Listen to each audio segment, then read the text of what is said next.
এটা খুব serious matter.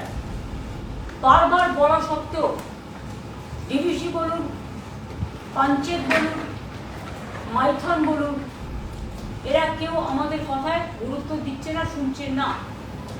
এবং কেন্দ্রীয় সরকারকে বারবার বলা হয়েছে খননের কাজ শুরু করতে।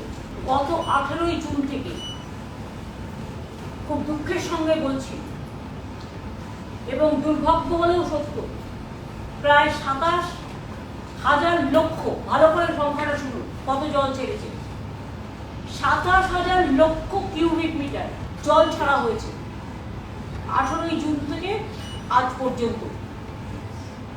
কেউ নিজেকে বাঁচাবার জন্য জল ছেড়ে দিয়ে খারাপ হয়ে যাচ্ছে, কিন্তু নিজেদের যে দায়বদ্ধতা এবং দায়িত্ব, 15 বছর ধরে আমরা লড়াই করছি, 14 বছর ধরে, কিন্তু লড়াইয়ের কোনো ফল পাওয়া যাচ্ছে না।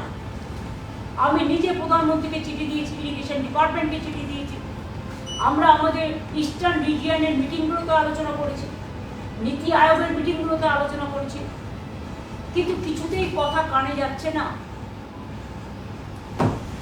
জনগণের যে ক্ষতি হচ্ছে, আসাম বন্যার ত্রাণের টাকা পায়, বাংলা পায় না।